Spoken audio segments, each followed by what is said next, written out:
Whether you're lying awake at 3 in the morning, driving through empty highways, or just looking for something to fill the quiet hours, welcome. This is a story about the single, most dangerous decision our species ever made. A choice so catastrophic that we're still paying the price 10,000 years later. And yet, without it, you wouldn't be here listening to this. Cities wouldn't exist, and human civilization as we know it would never have emerged from the endless cycles of hunting and gathering. If you're drawn to long-form storytelling about forgotten turning points, about the moments when everything changed, then settle in. This isn't just history. This is the story of how we accidentally trapped ourselves in a cage of our own making and called it progress. So dim the lights, get comfortable, and let's go back. Back to when the world was wild, when humans were few, and when the most revolutionary idea in history was about to take root in the fertile soil of the Middle East. For nearly 300,000 years, our ancestors lived as nomads. They woke with the sun, moved with the seasons, and followed the great migrations of animals across landscapes that stretched endlessly in every direction. They owned nothing because they needed to own nothing. Everything they required was carried in their hands, their memory, or the knowledge passed down through countless generations around countless fires. These weren't the grunting cavemen of popular imagination. By 10,000 years ago, humans had already painted masterpieces on cave walls, carved intricate figurines from mammoth ivory, and developed technologies so sophisticated that we still struggle to replicate them. They had mastered fire, created composite tools, and developed oral traditions so rich and complex that entire encyclopedias of knowledge lived solely in human memory. Their world was abundant.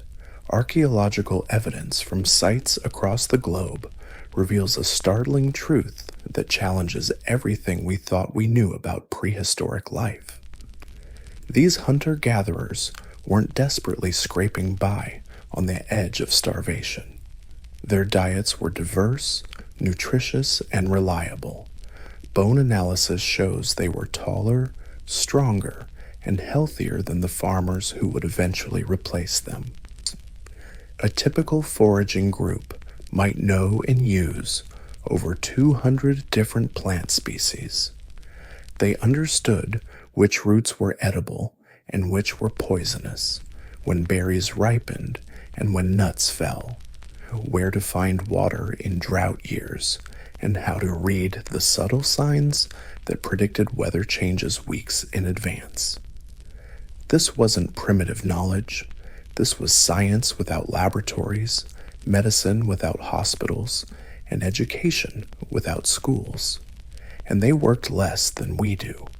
Studies of modern hunter-gatherer societies consistently show that subsistence activities took only 20 to 30 hours per week. The rest of their time was spent on what economists would call leisure, but what was really the business of being human: storytelling, crafting, playing, resting, and the endless social interactions that bound communities together. But around 12,000 years ago, something began to shift. Not everywhere at once, and not because of some grand plan or sudden revelation. Instead, in a handful of river valleys scattered across the world, small groups of humans started to notice something. The wild grasses they collected each season, the ones with the largest, most nutritious seeds, seemed to grow better in certain spots. Places where old campsites had been, where organic waste had enriched the soil, where the natural disturbance of human activity had somehow encouraged plant growth. At first, it was barely noticeable. Maybe someone scattered a few extra seeds near a favored camping spot before moving on. Maybe they weeded around particularly productive patches of wild wheat or barley. Maybe they began returning to the same locations year after year, not just because the hunting was good or the water was clean, but because the plants were thriving. This is how the most momentous revolution in human history began. Not with a bang, but with a whisper. Not with intention, but with accident. Not with conquest, but with curiosity. The Fertile Crescent, that arc of rich soil stretching from modern-day Turkey through Syria and Iraq to the shores of the Persian Gulf, became the unlikely stage for humanity's first experiment with domestication. Here, wild ancestors of wheat, barley, lentils, and peas grew in dense stands that could feed entire communities for months. Here, wild sheep, goats, cattle, and pigs roamed in herds, large enough to sustain hunting pressure year after year. But something else was happening in the Fertile Crescent, something that would prove just as important as the abundance of domesticable species. The climate was changing. The last ice age was ending, and with it came a period of unusual stability. For the first time in human history, weather patterns became predictable enough to plan around. Rainfall arrived on schedule, temperatures remained within manageable ranges, and the violent climate swings that had defined the Pleistocene gradually smoothed into the gentler rhythms of what geologists call the Holocene. This stability created a window of opportunity, a brief moment in geological time when the risks of staying in one place were finally outweighed by the benefits. And it was in this window that the first humans began the slow, irreversible process of tying themselves to the land. At sites like Jericho, one of the world's oldest continuously inhabited settlements, we can see this transformation happening in real time. The earliest levels, dating back nearly 12,000 years, show the remains of a mobile foraging society.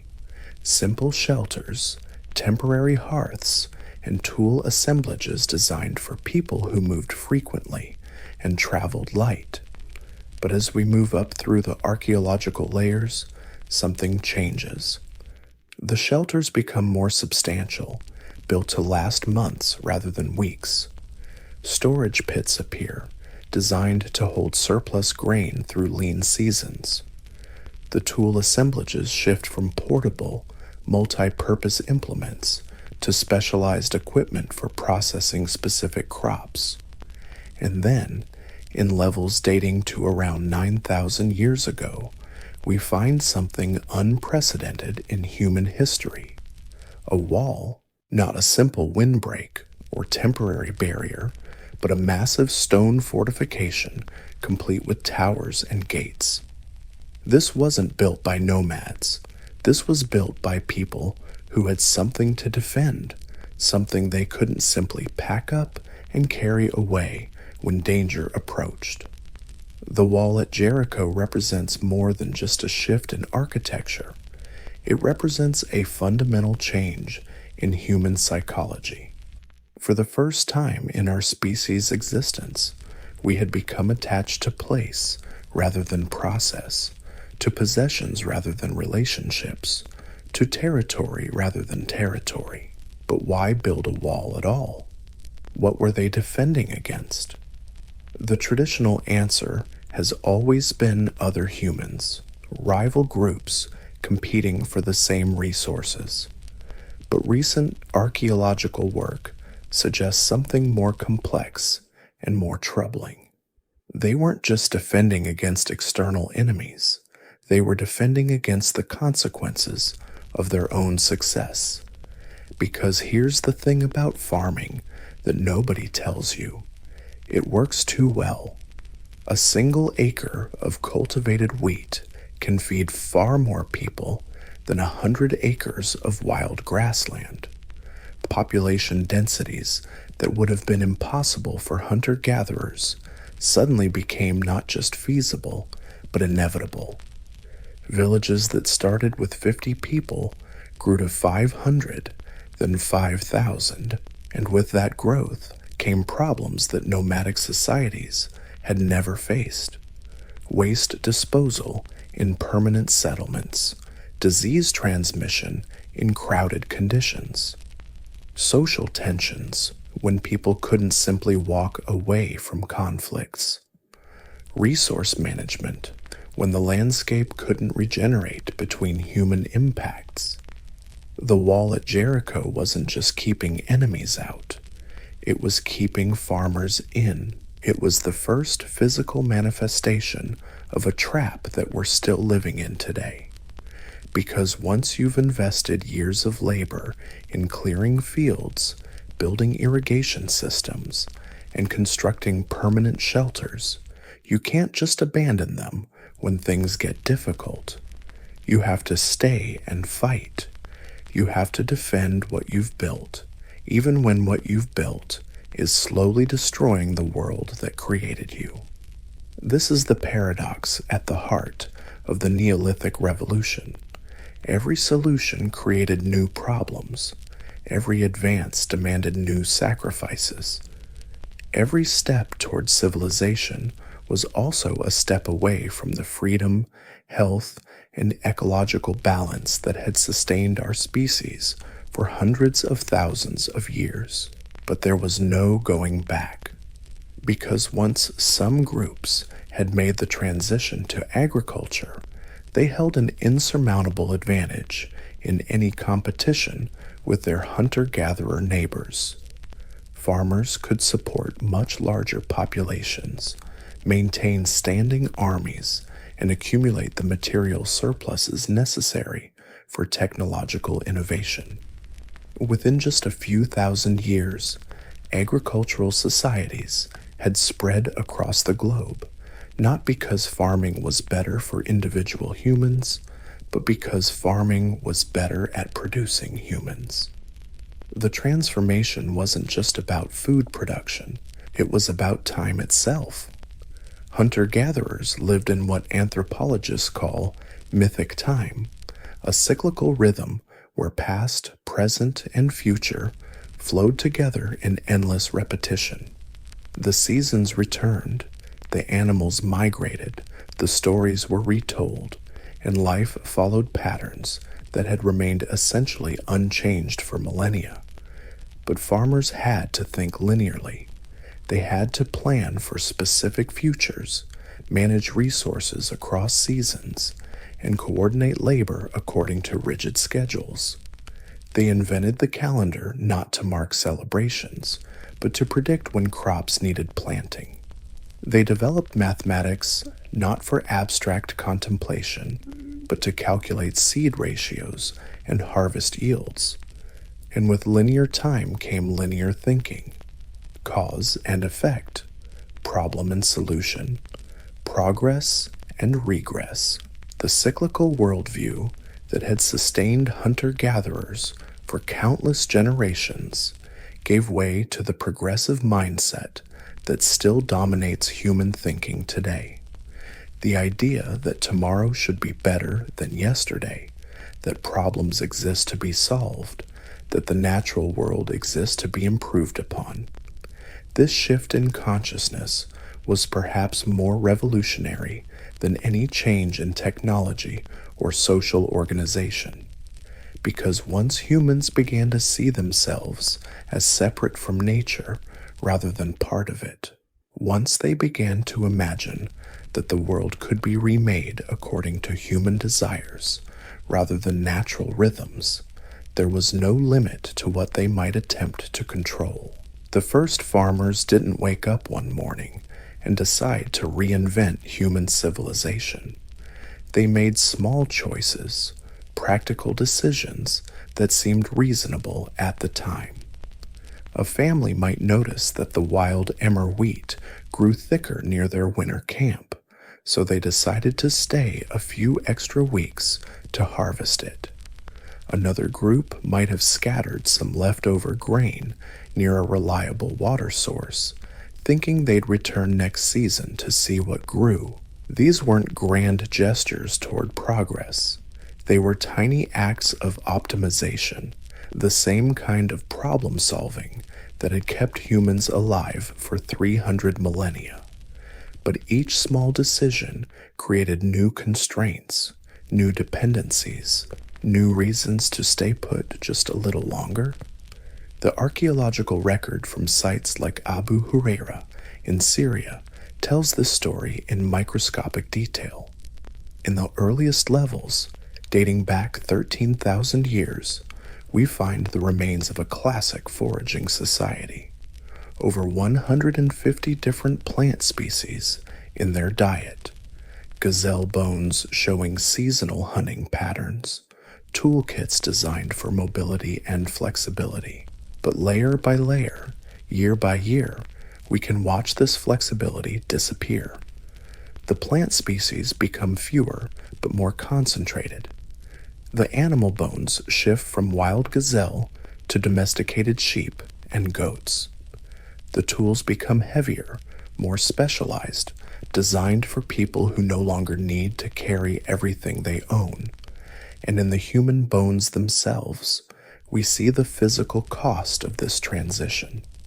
The skeletons from the farming levels show arthritis, repetitive stress injuries, and nutritional deficiencies that were rare among their foraging ancestors. The average height decreased, dental health deteriorated, life expectancy dropped, yet the population exploded. This is the cruel mathematics of the Neolithic Revolution. It wasn't better for individuals, but it was devastatingly effective at producing more individuals. A hunting and gathering band might support one person per square kilometer. An early farming village could support 50 people in the same space. The sheer weight of numbers meant that wherever farmers encountered foragers, the outcome was inevitable. But numbers alone don't explain why farming spread so rapidly and so completely. The real answer lies in something more subtle and more disturbing. Farming didn't just change what humans ate or where they lived, it changed what they were. Consider the psychological transformation required to become a farmer. For hundreds of thousands of years, humans had lived in the present tense. Food was found, not grown. Shelter was built when needed, not maintained year-round. Possessions were carried or abandoned, not accumulated and stored. But farming demanded a completely different relationship with time and space. Seeds planted in spring wouldn't yield food until autumn. Fields cleared this year might not reach full productivity for several seasons. Domesticated animals represented investments that paid dividends across generations.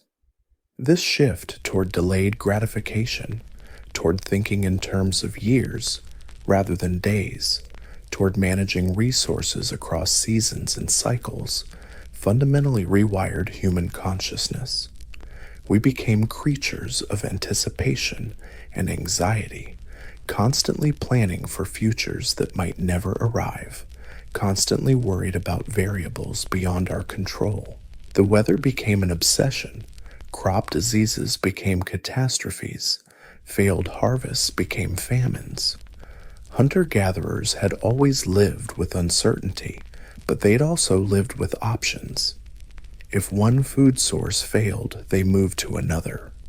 If one area became inhospitable, they found somewhere else to call home. Farmers had fewer options, but more to lose. Everything they'd built, everything they'd invested, everything they'd worked toward was tied to specific pieces of land. They couldn't simply walk away when things went wrong. They had to find solutions, and when solutions failed, They had to find better solutions. This is how humans became problem solvers rather than problem avoiders. This is how we learned to see obstacles not as signals to change course, but as challenges to overcome. This is how we developed the peculiar human obsession with control, with improvement, with bending the world to our will rather than adapting ourselves to the world's rhythms. The earliest farmers developed irrigation systems to control water flow. They built granaries to control food storage. They domesticated animals to control protein production.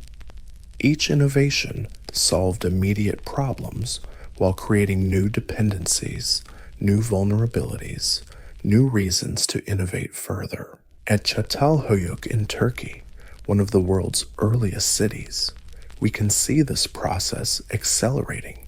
The settlement, occupied from roughly 9,000 to 7,000 years ago, housed up to 8,000 people in a dense maze of interconnected buildings. There were no streets, no public spaces, no clear boundaries between individual households. People entered their homes through holes in the roof, climbing down ladders into living spaces that were simultaneously private and communal. The walls were covered with elaborate murals depicting wild bulls, hunting scenes, and geometric patterns that might represent maps, calendars, or cosmological diagrams. But beneath the artistic sophistication lay a society under tremendous stress. The human remains show evidence of violence, malnutrition, and epidemic diseases. The buildings had to be constantly rebuilt as structures collapsed under their own weight. Waste management was a perpetual crisis in a settlement where 8,000 people shared a few acres of space. Yet people kept coming.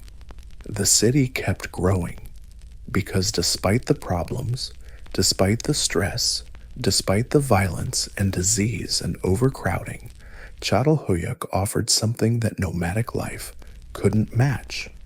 It offered certainty. It offered specialization. It offered the possibility that human ingenuity could create a better world than the one nature had provided. The murals on the walls of Çatalhöyük tell us something crucial about how farming changed human consciousness.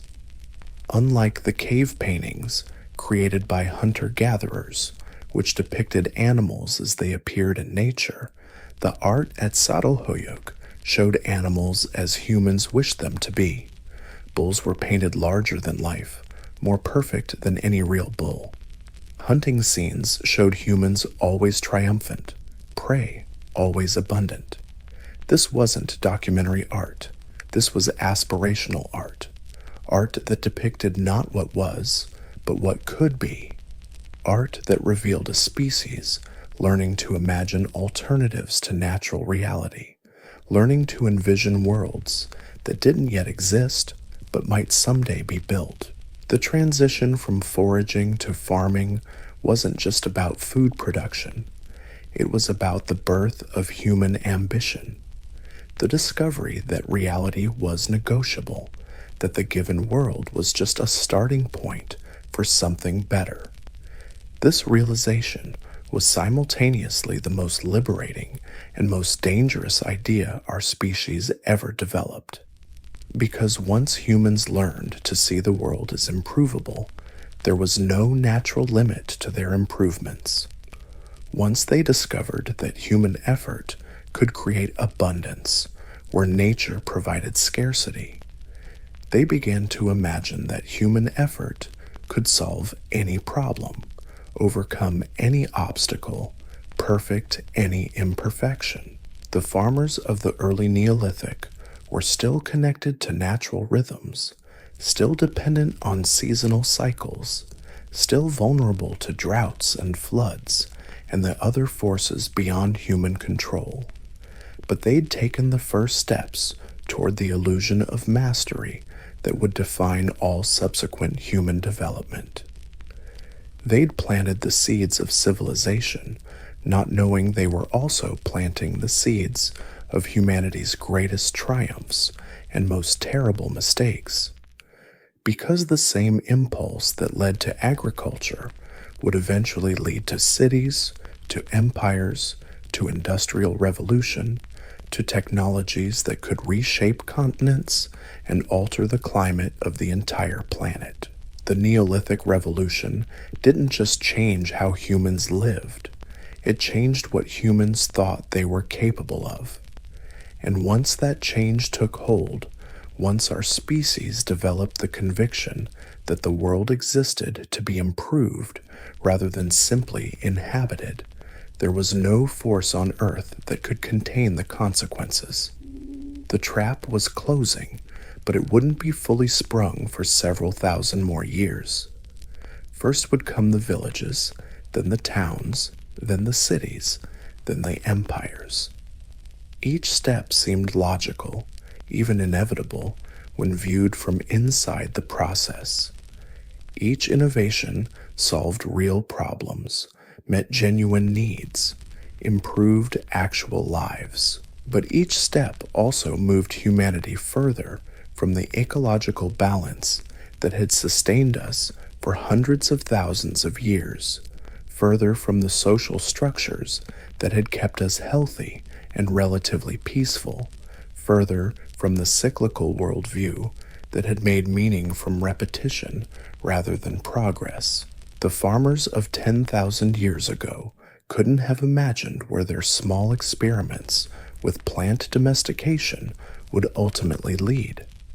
They were just trying to feed their families, just trying to create a little more security in an uncertain world. They had no way of knowing they were setting in motion forces that would eventually transform every landscape on Earth, eliminate thousands of species, alter the chemistry of the atmosphere, and create forms of human suffering that nomadic societies had never experienced. But that transformation was still millennia in the future. For now, in the early villages scattered across the Fertile Crescent, humans were still learning the basic skills that would make civilization possible. They were learning to live with strangers, to resolve conflicts without simply walking away, to organize labor on scales larger than extended families. They were learning, in other words, to be civilized. And that learning process would prove to be far more complicated, far more costly, and far more irreversible than anyone could have possibly imagined. They were learning to count, not the intuitive counting that comes naturally to any human mind, 1 gazelle, 2 gazelles, 3 gazelles, but abstract counting, mathematical counting. The kind of counting that could track grain stores across seasons, calculate seed ratios for optimal yields, and measure land boundaries that existed only in human imagination. The earliest known counting tokens appear in the archaeological record around the same time as the first permanent settlements. Small clay objects, each representing specific quantities of specific goods. One token for a sheep, another for a measure of grain, another for a jar of oil. These weren't decorative objects or religious artifacts.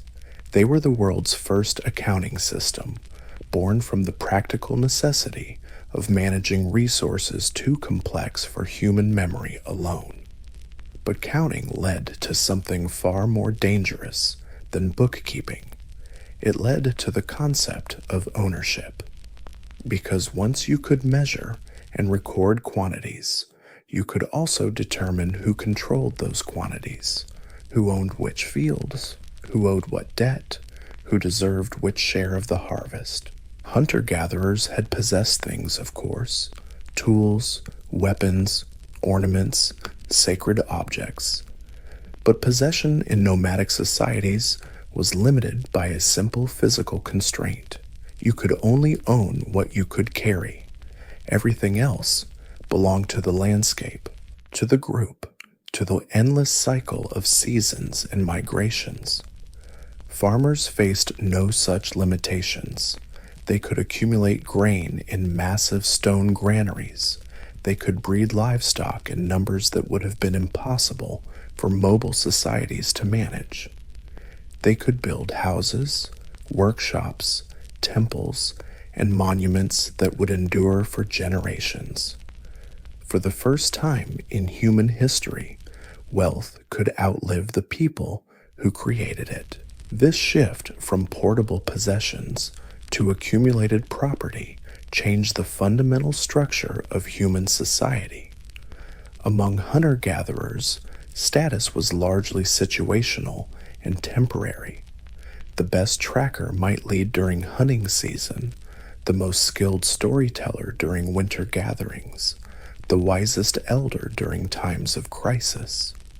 But these roles were fluid, contextual, based on immediate needs, rather than permanent hierarchies. Agricultural societies couldn't function that way. Managing complex farming operations required consistent leadership across seasons and years. Coordinating the labor of hundreds or thousands of people demanded clear chains of command. Protecting accumulated wealth necessitated permanent security arrangements. Temporary leadership gave way to permanent authority, and permanent authority inevitably led to permanent inequality. The archaeological evidence for this transformation is written in the bones of the dead. Early farming communities show relatively egalitarian burial patterns. Most graves contain similar collections of everyday objects, with only subtle differences in grave goods that might reflect personal preferences rather than social stratification. But as agricultural societies matured, their cemeteries began to tell a different story. Some graves became elaborate affairs, filled with precious objects, exotic materials imported from distant regions, and clear markers of elevated status. Other graves remained simple, containing only the most basic necessities for whatever afterlife these people imagined. At sites like Varna in Bulgaria, dating to around 6,000 years ago, archaeologists have found burials that contain more gold than most modern jewelry stores. Not gold ornaments or decorative objects, but solid gold artifacts whose only purpose seems to have been displaying wealth. One grave alone contained over 3 pounds of gold objects, representing more accumulated precious metal than entire hunter-gatherer societies would have encountered in centuries.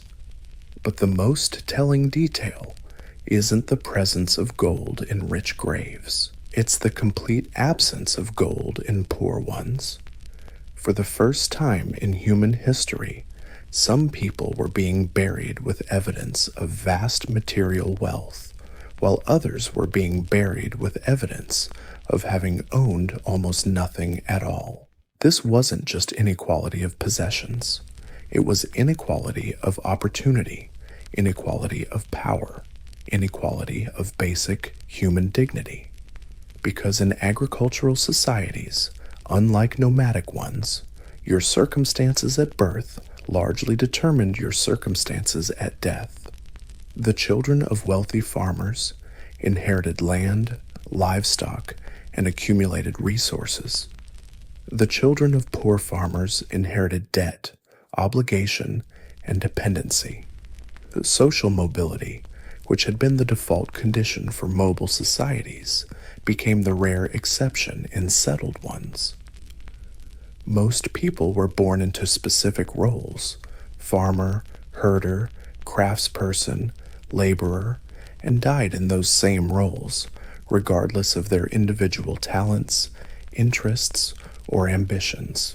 But perhaps the most profound change wasn't in how people lived, but in how they thought about living. Agricultural societies developed the world's first systematic ideologies, coherent belief systems that explained and justified their new forms of social organization. The gods of hunter-gatherer societies had been wild, unpredictable, closely connected to natural forces and animal spirits. They were beings you negotiated with, appeased, sometimes tricked, but rarely commanded or controlled. They reflected a worldview where humans were participants in natural systems rather than masters of them. The gods of agricultural societies were different. They were organized into hierarchies that mirrored human political structures. They had specific domains of responsibility: gods of the harvest, gods of rainfall, gods of fertility, gods of war. They could be bargained with through sacrifice, influenced through ritual, and enlisted as allies in human projects. More importantly, these agricultural gods had opinions about human behavior. They rewarded virtue and punished vice, but their definitions of virtue and vice aligned suspiciously well with the needs of agricultural societies. Hard work was virtuous. Obedience to authority was virtuous. Accepting your designated role in society was virtuous. Questioning established hierarchies, abandoning your responsibilities, or returning to nomadic ways was not just impractical, it was sinful. At Göbekli Tepe in Turkey, the world's oldest known temple complex, we can see this ideological transformation taking physical form. Built around 11,000 years ago, before agriculture had fully established itself in the region, Göbekli Tepe represents something unprecedented in human history: monumental architecture created by people who were still essentially hunter-gatherers. The massive stone pillars, arranged in precise circles and covered with intricate carvings of wild animals, required coordinated labor from hundreds of people across many seasons. But unlike later monuments built by agricultural societies, Göbekli Tepe shows no evidence of social stratification among its builders. There are no royal tombs, no elite quarters, no clear markers of hierarchical organization. Instead, the site seems to have functioned as a gathering place where different nomadic groups came together for seasonal ceremonies, shared feasts, and collaborative construction projects. It represents a brief moment in human history when large-scale organization was possible without permanent inequality, when monumental ambitions could be achieved without sacrificing the essential freedoms that had defined human society for hundreds of thousands of years. But that moment didn't last. As agricultural practices spread throughout the region, Göbekli Tepe was gradually abandoned and eventually buried under tons of earth and stone. Whether this burial was intentional or accidental remains unclear, but the symbolism is hard to ignore.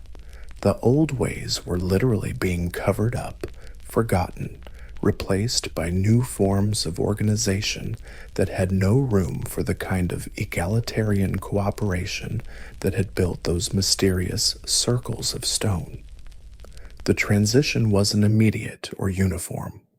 For several thousand years, agricultural and nomadic societies coexisted, traded, intermarried, and learned from each other. Some groups adopted farming seasonally while maintaining nomadic lifestyles during other parts of the year. Others incorporated domesticated plants and animals into essentially foraging economies. But ultimately, the mathematics of population growth made coexistence impossible. Agricultural societies could support much larger populations in much smaller areas. They could maintain standing armies, accumulate material surpluses, and invest in technological innovations that gave them decisive advantages in any direct competition with nomadic groups. The process wasn't always violent, though violence certainly played a role. Often, it was simply a matter of displacement. As farming communities expanded, they occupied the most fertile and well-watered lands, forcing nomadic groups into increasingly marginal territories. Hunter-gatherers found themselves pushed into deserts, mountains, forests, and other environments that couldn't support large agricultural populations. Some nomadic societies adapted by becoming pastoralists, specializing in the herding of domesticated animals while maintaining many aspects of their mobile lifestyles. These pastoral societies often served as intermediaries between settled farmers and remaining hunter-gatherer groups, creating complex networks of trade, alliance, and conflict that would shape human history for millennia to come. But even successful pastoral adaptations represented a fundamental departure from the foraging life that had sustained humanity for so long. Herders were tied to their animals, just as farmers were tied to their fields. They might remain mobile, but they were no longer truly free.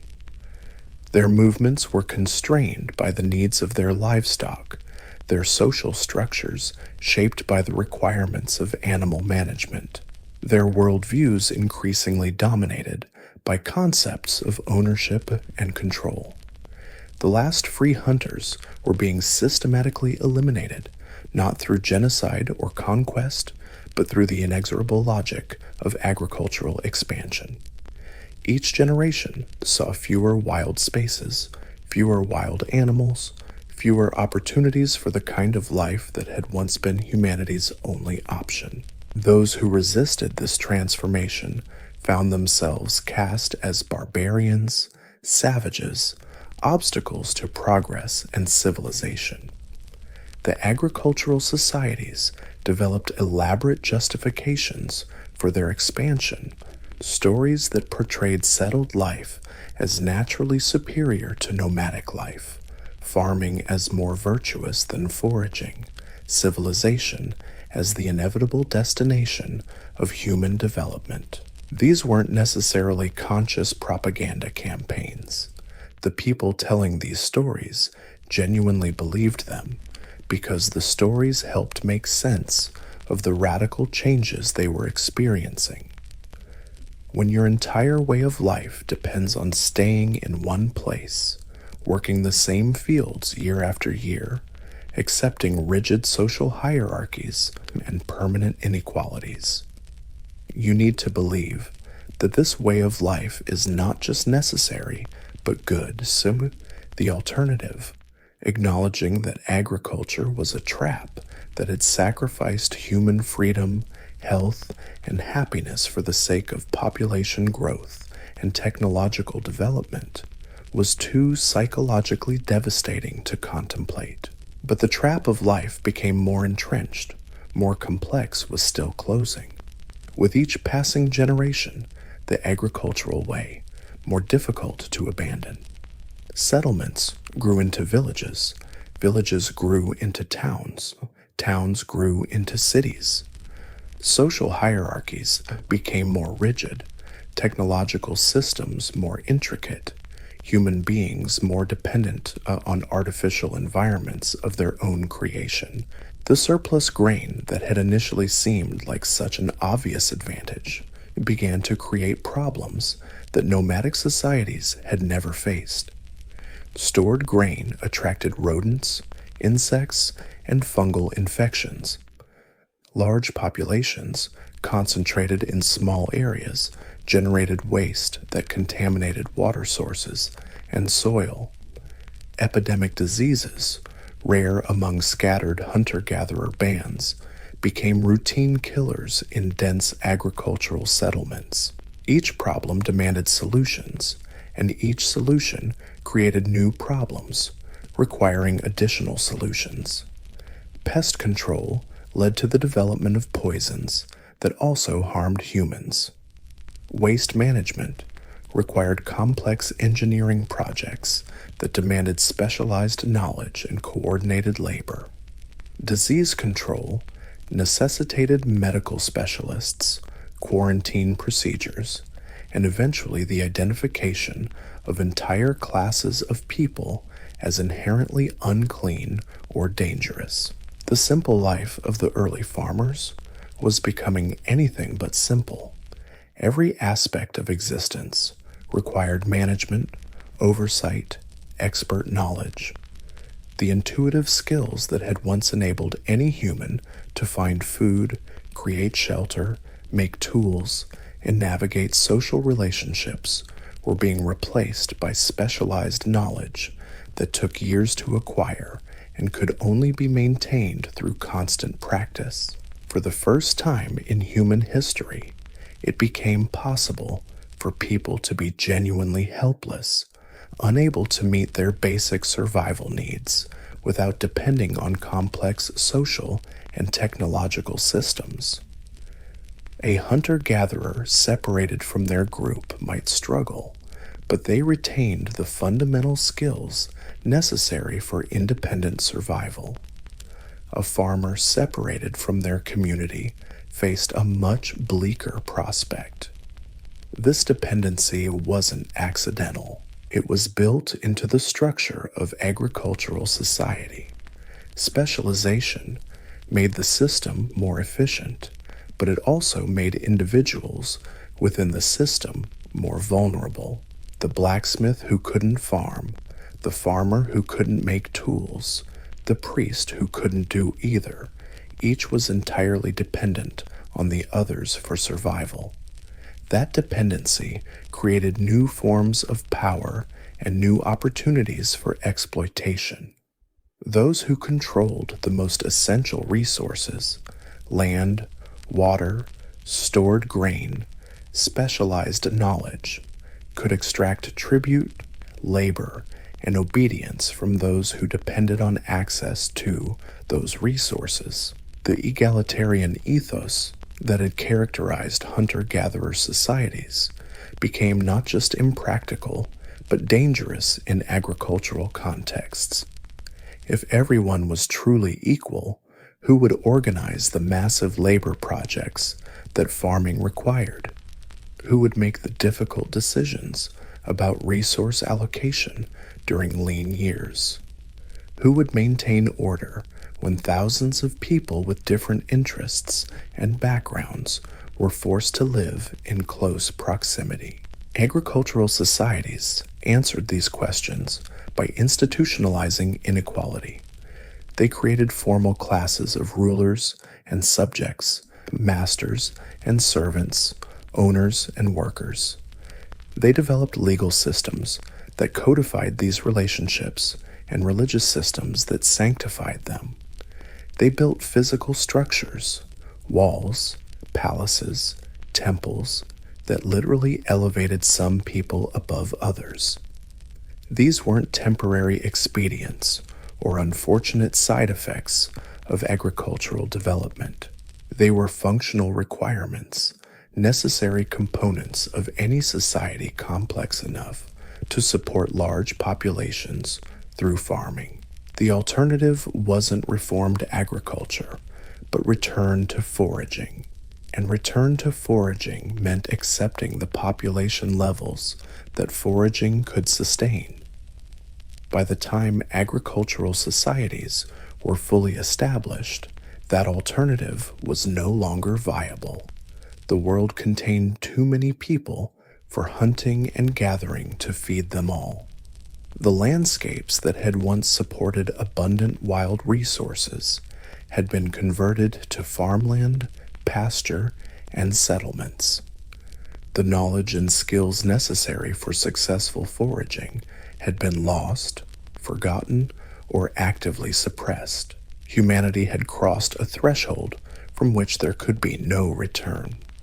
The trap that had begun with scattered seeds and seasonal camps had become a cage that encompassed entire continents.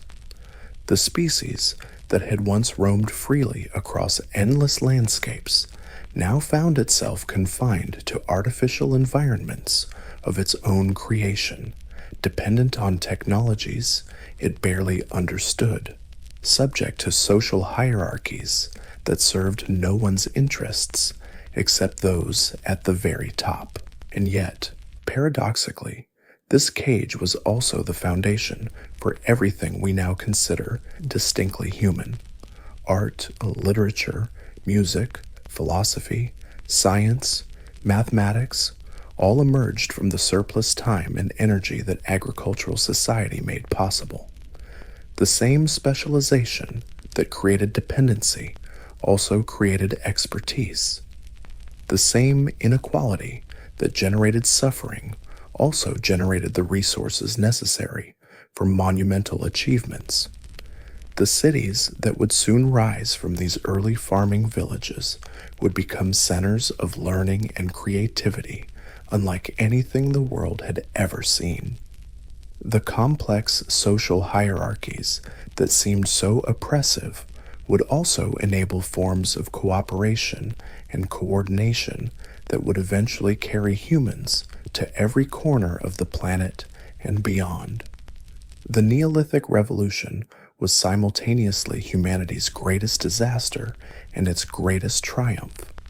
It destroyed a way of life that had sustained our species for hundreds of thousands of years, but it also created the conditions that would enable us to build civilizations, explore the cosmos, and contemplate our own existence in ways that would have been impossible for our foraging ancestors.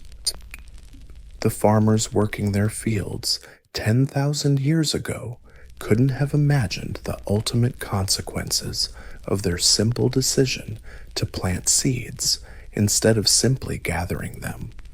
They were just trying to feed their families, just trying to create a little more security in an uncertain world.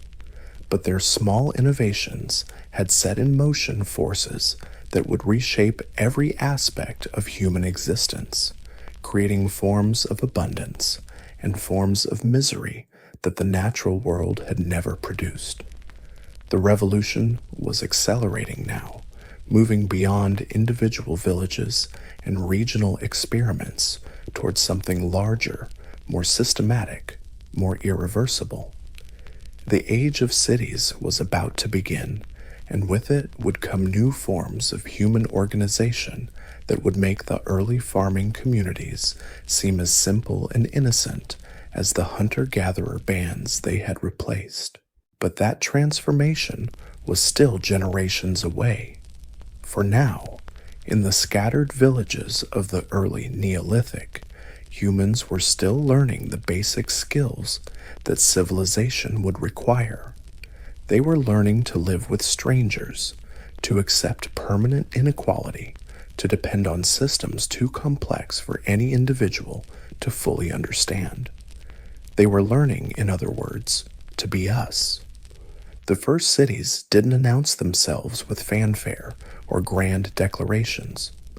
They crept into existence like shadows at dusk, so gradually that the people living through the transformation might not have noticed they were witnessing the birth of something entirely new. What had once been large villages simply grew larger, denser, more complex, until one day someone looked around and realized they were no longer living in an expanded farming community, but in something unprecedented in human history. Uruk, rising from the alluvial plains of Mesopotamia around 6,000 years ago, became the world's first true city. Not the first large settlement, not the first complex community, but the first place where human organization reached a scale and sophistication that fundamentally altered what it meant to be human. At its peak, Uruk housed somewhere between 25 and 50,000 people within its walls. To put that in perspective, for most of human history, the largest group any individual would encounter in their entire lifetime might number in the hundreds. Now tens of thousands of strangers lived within walking distance of each other, sharing the same water sources, breathing the same air, competing for the same resources. The psychological impact of this density cannot be overstated. The human brain evolved for small group dynamics where everyone knew everyone else's name, face, and family history, suddenly had to navigate a social environment where most people were permanently anonymous. You could pass the same person on the street every day for years and never learn their story, never understand their role in the larger community, never develop the personal relationships that had once formed the foundation of all human cooperation. This anonymity was simultaneously liberating and terrifying. For the first time in human history, you could reinvent yourself, escape your family's reputation, start fresh in ways that would have been impossible in smaller communities where everyone knew your entire lineage. But you could also disappear, become lost, find yourself surrounded by thousands of people, yet utterly alone. The city demanded new forms of organization to manage this complexity. The informal leadership structures that had worked in villages, where respected elders or skilled individuals naturally assumed authority, couldn't coordinate the activities of tens of thousands of people with competing interests and specialized roles. Uruk developed the world's first formal government, complete with professional administrators, written laws, and institutional hierarchies that operated independently of personal relationships. For the first time, power became abstract, embodied not in individual charisma or proven competence, but in official positions that could be transferred from person to person. The king of Uruk wielded authority not because he was the best hunter, the wisest counselor, or the most skilled craftsperson, but because he occupied a role that existed independently of his personal qualities. This was a revolutionary concept that would reshape human society for millennia to come. Power was no longer something you earned through demonstrated ability. It was something you inherited, seized, or were appointed to by others who already possessed it. But the king couldn't govern alone. The sheer scale of urban life required armies of scribes, tax collectors, judges, and enforcers. For the first time in human history, significant numbers of people made their living not by producing food or manufacturing goods, but by managing other people. The bureaucrat was born, and with them came the endless proliferation of rules, regulations, and procedures that would become the invisible architecture of civilized life. The written word emerged not from artistic inspiration or religious revelation, but from the practical necessity of keeping track of complex transactions across a community too large for human memory to manage. The earliest known writing consists of administrative records, inventories of grain stores, lists of tax obligations, records of legal disputes, and accounts of resource distribution. These cuneiform tablets, pressed into wet clay with reed styluses, represent one of the most profound cognitive shifts in human history. For hundreds of thousands of years, all human knowledge had existed only in living memory, passed from person to person through speech, song, and demonstration. Now, for the first time, information could exist independently of human consciousness, stored in physical objects that could outlive their creators. Writing changed how humans thought about time, memory, and truth itself. Oral traditions had been flexible, adaptive, changing slightly with each retelling to meet the needs of current circumstances. But written records were fixed, permanent, claiming to preserve the exact details of events and agreements across generations. This permanence created new possibilities for both justice and oppression. Written laws could provide consistent standards that applied equally to all citizens, but they could also encode inequalities and injustices in forms that were much harder to challenge or change than informal customs had been. The temple complexes that dominated Uruk's skyline weren't just religious buildings. They were the world's first corporations, vast economic enterprises that controlled enormous amounts of land, employed thousands of workers, and coordinated trade relationships across hundreds of miles. The priests who ran these institutions weren't just spiritual leaders. They were the world's first professional managers, developing sophisticated techniques for resource allocation, labor organization, and long-term planning. But perhaps the most revolutionary aspect of urban life was the degree to which it separated humans from the natural world that had shaped their evolution. In Uruk, most people lived their entire lives without ever participating directly in food production. They ate grain they didn't grow, meat from animals they didn't hunt, vegetables cultivated by strangers in fields they might never see. This separation created unprecedented vulnerability. A hunter-gatherer who found themselves alone in the wilderness might struggle, but they possessed the skills necessary for independent survival. An urban dweller, separated from the city's support systems, faced a much bleaker prospect. Most city inhabitants had no idea how to find edible plants, track animals, create fire without tools, or construct adequate shelter from natural materials. For the first time in human history, large numbers of people had become entirely dependent on artificial systems for their basic survival. This dependency wasn't accidental. It was built into the structure of urban civilization. The specialization that made cities possible also made their inhabitants helpless outside the urban environment. The potter, who spent their days shaping clay, had no time to learn farming. The merchant who traveled trade routes couldn't also master metalworking.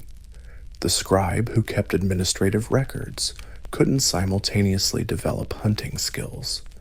Each person became expert in one narrow domain while losing the broad competencies that had once been necessary for human survival. This specialization enabled remarkable innovations.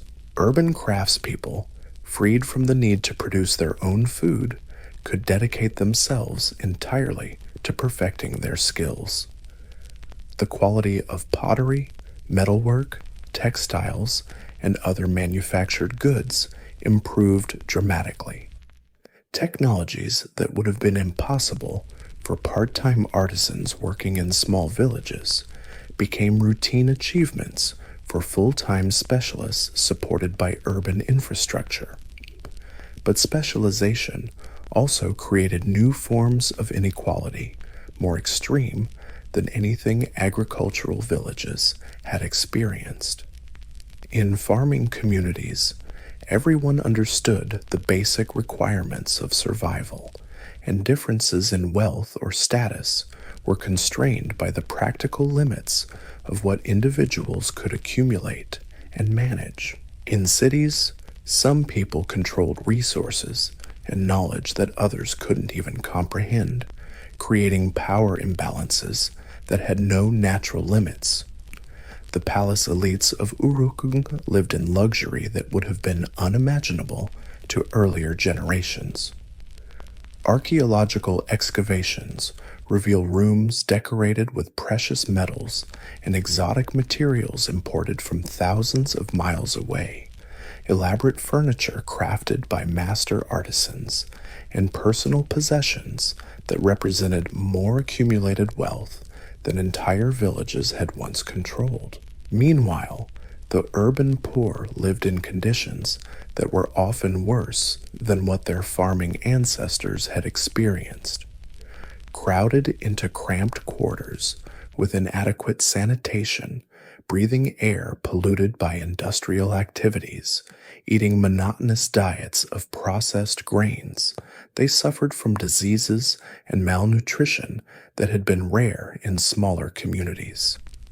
The city created abundance and scarcity simultaneously, often within the same neighborhoods. The same urban systems that enabled unprecedented luxury for some also generated unprecedented misery for others. This wasn't an unfortunate side effect of urban development. It was a necessary component of how cities functioned. Urban civilization required enormous amounts of labor to maintain its complex infrastructure. Someone had to build and repair the walls, dig and maintain the irrigation channels, transport goods from the countryside, construct the monumental buildings that proclaim the city's power and prosperity. Much of this work was physically demanding, dangerous, and poorly compensated. In agricultural villages, hard work at least connected you directly to the results of your efforts. You planted seeds and harvested grain, tended animals, and consumed their products, built shelters, and lived inside them. In cities, most workers labored on projects whose ultimate purpose they might not understand, creating wealth they would never share, building structures they might never be allowed to enter. This disconnection between effort and reward required new ideologies to maintain social stability. Cities developed elaborate justifications for their hierarchical structures, stories that explained why some people deserved luxury while others deserved hardship, why some were born to command while others were born to obey. These weren't cynical propaganda campaigns designed to deceive the masses. The elites who promoted these ideologies generally believed them just as fervently as the common people who accepted them. Everyone needed explanations for the radical inequalities that urban life had created, frameworks that could make sense of social arrangements that would have been impossible in smaller, more egalitarian communities. Religious systems evolved to sanctify urban hierarchies, developing concepts of divine kingship, sacred authority, and cosmological order that mirrored earthly power structures. The gods themselves were reimagined as urban rulers, governing heavenly bureaucracies that legitimized their earthly counterparts. Legal systems codified these relationships in written laws that claimed divine inspiration and eternal validity. The Code of Hammurabi, one of the earliest known legal documents, explicitly established different punishments for the same crimes depending on the social status of both perpetrators and victims. The life of a slave was literally worth less than the life of a free citizen, not as a practical expedient, but as a matter of fundamental justice. These legal codes weren't aberrations or temporary compromises. They were honest acknowledgments of how urban civilization actually functioned. Cities required inequality to operate, and inequality required justification to be sustainable. The law provided that justification by transforming practical necessities into moral imperatives. But the most profound transformation wasn't in how cities organized their hierarchies, but in how they changed human consciousness itself. Urban life created new forms of awareness, new ways of thinking about identity, purpose, and possibility that would have been inconceivable to earlier generations. For the first time in human history, individuals could imagine futures radically different from their present circumstances. In hunter-gatherer societies, children generally grew up to live much the same lives as their parents, following seasonal patterns and cultural practices that had remained essentially unchanged for generations. In agricultural villages, most people were born into specific roles and died in those same roles. But cities offered social mobility, at least in theory. The merchant's son might become a priest. The craftsperson's daughter might marry into the administrative class. The talented individual might rise through merit or cunning to positions of authority that would have been impossible in more rigid social systems. This possibility of transformation created new forms of ambition and anxiety. For the first time, humans had to grapple with the psychological burden of unlimited potential.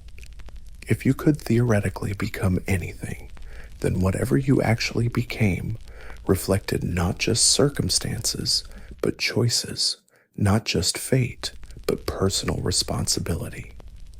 The urban dweller faced questions that previous generations had never needed to contemplate. What should I do with my life? Who should I become? How do I find meaning in a world where traditional roles and relationships no longer provided clear guidance? These weren't philosophical luxuries reserved for intellectual elites. They were practical psychological challenges that every urban resident had to navigate. The anonymity and complexity of city life meant that identity itself became a project rather than an inheritance, something to be constructed rather than simply accepted. This construction of identity required new forms of self-knowledge and self-presentation. Urban dwellers had to learn to manage their reputations among strangers, to signal their status and intentions through clothing, behavior, and possessions, to navigate social situations where the informal cues that worked in smaller communities were no longer reliable. The city created the concept of the individual as we now understand it, an autonomous agent, responsible for their own choices, capable of self-transformation, defined not by family lineage or tribal membership, but by personal achievements and characteristics. But this individuality came at a cost. The social bonds that had once provided security and meaning in smaller communities were weakened or severed entirely. Urban dwellers found themselves free to become whoever they chose, but also isolated from the networks of mutual obligation and support that had once made human life meaningful and secure. The loneliness of urban life became one of its defining characteristics, even as cities brought unprecedented numbers of people into close proximity. You could be surrounded by thousands of neighbors, yet know none of them intimately. You could participate in vast collective enterprises, yet feel personally insignificant. You could enjoy material comforts that would have amazed your ancestors, yet feel spiritually empty in ways they would have found incomprehensible. Cities also changed human relationships with time itself. The seasonal rhythms that had organized agricultural life gave way to artificial schedules dictated by administrative convenience and economic efficiency. Work began when supervisors decided it should begin, not when natural conditions made it appropriate. Rest came when permitted by authority, not when the body demanded it. The urban day was divided into precise units, measured and managed with increasing sophistication. Time became a resource to be allocated, saved, wasted, or stolen. The natural rhythms that had synchronized human activity with cosmic cycles for hundreds of thousands of years were replaced by artificial rhythms designed to maximize productivity and coordination within human systems. This transformations of temporal experience had profound psychological consequences. Urban dwellers began to experience time as linear rather than cyclical, progressive rather than repetitive, scarce rather than abundant. The future became something to be planned for and controlled rather than something that would naturally unfold according to eternal patterns. The anxiety that would become characteristic of urban civilization was born from this new relationship with time. When the future is open-ended and controllable, every present moment becomes a choice point with potentially lasting consequences. When time is scarce and valuable, every minute wasted represents a lost opportunity. When progress is possible, stagnation becomes failure. These weren't abstract philosophical concerns. They were lived realities that shaped how urban dwellers experienced their daily existence. The farmer who planted seeds in spring and harvested grain in autumn participated in cycles that connected them to cosmic rhythms.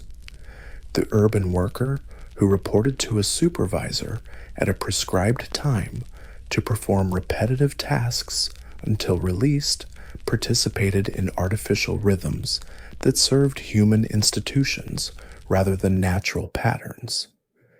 The disconnection from natural cycles contributed to forms of psychological distress that had been rare in earlier societies. Urban dwellers suffered from what we might now recognize as depression, anxiety, and existential crisis, conditions that seemed to emerge when humans were separated from the environmental and social contexts that had shaped their evolution. But cities also created new possibilities for human connection and creativity that would have been impossible in smaller communities.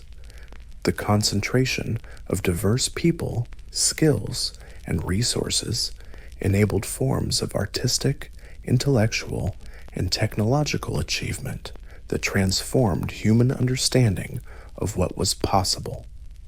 The epic poetry that would become humanity's first literature emerged from urban environments where professional storytellers could dedicate themselves full-time to perfecting their craft.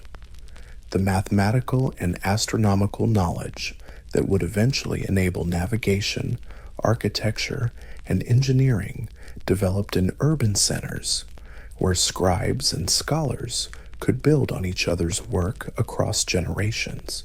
The monumental architecture that still inspires awe thousands of years later required the coordinated labor and accumulated resources that only cities could provide.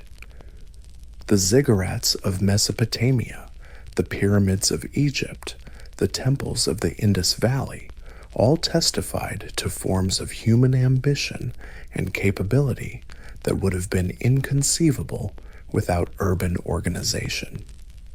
These achievements weren't just impressive displays of technical skill. They were statements about human possibility, declarations that mortals could create works rivaling the gods themselves.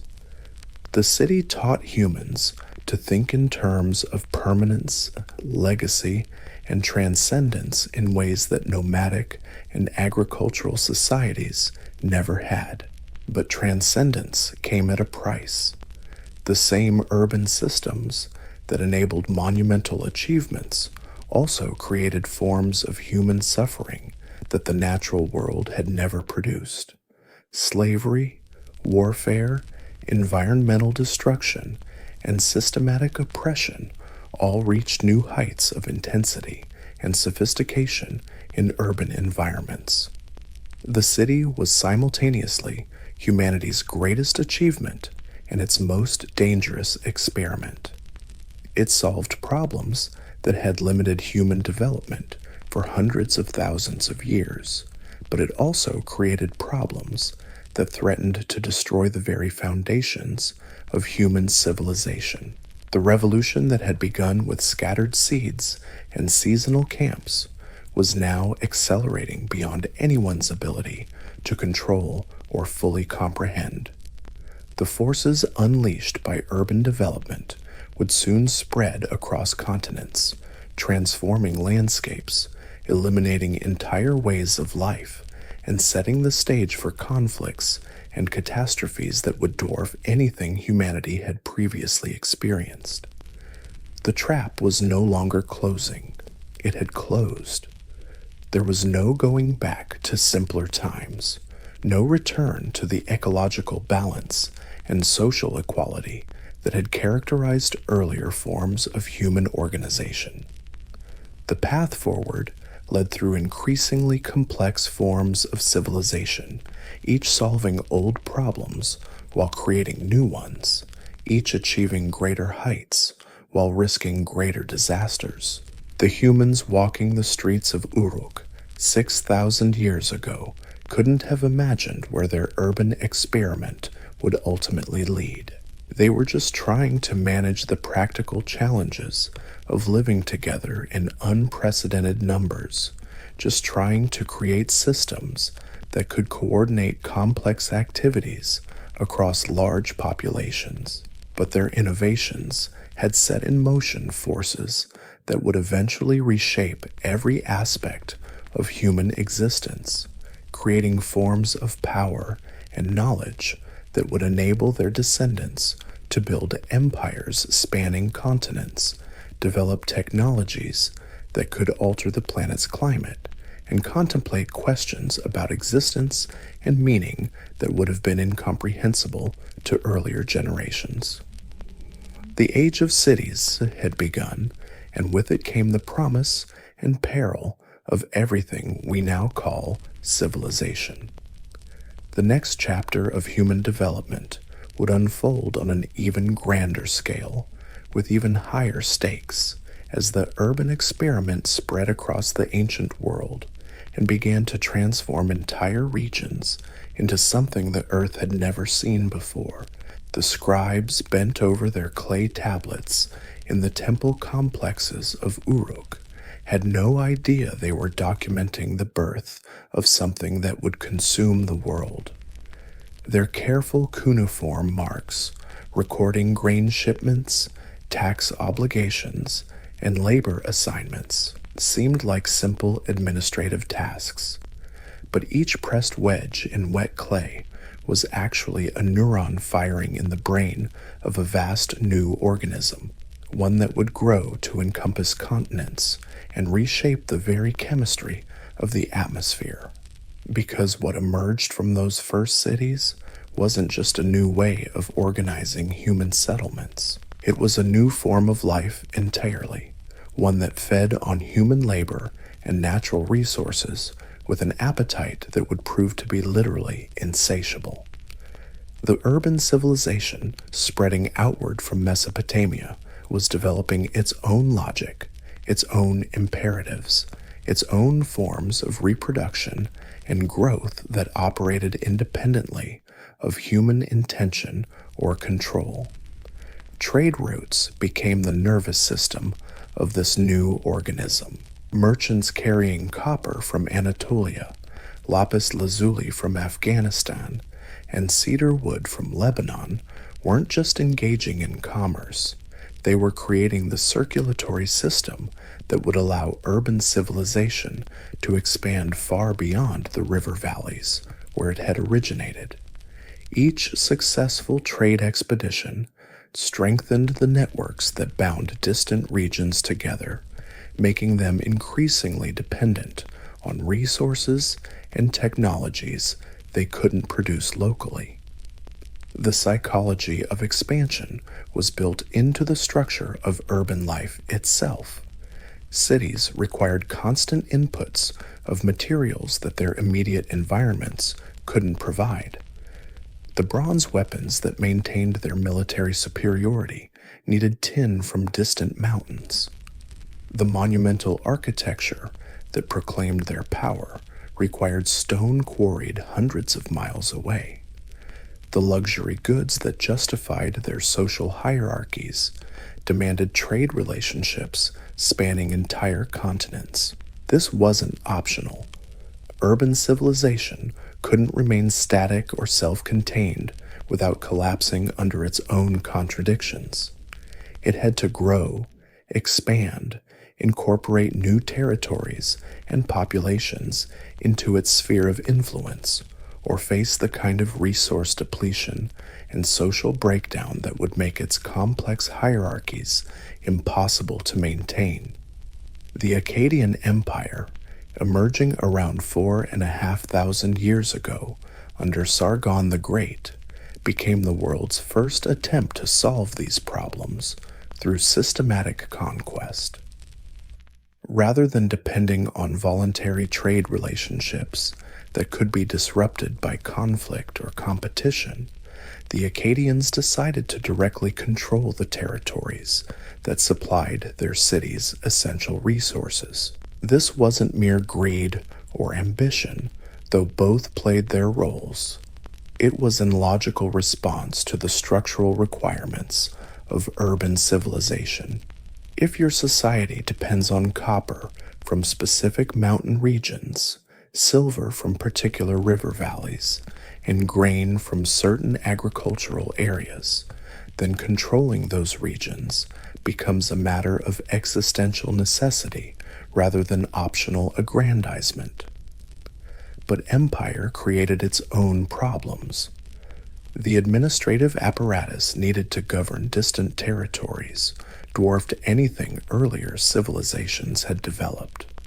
Suddenly, you needed not just local bureaucrats and scribes, but provincial governors, military commanders, intelligence networks, and communication systems that could coordinate activities across thousands of miles. The Akkadian royal archives, preserved in cuneiform tablets discovered by archaeologists, reveal the staggering complexity of imperial administration. Daily reports from provincial governors detailing local crop yields, tax collections, and security threats. Instructions from the central government about resource allocation, military deployments, and legal procedures. Diplomatic correspondence with other powers negotiating trade agreements, territorial boundaries, and military alliances.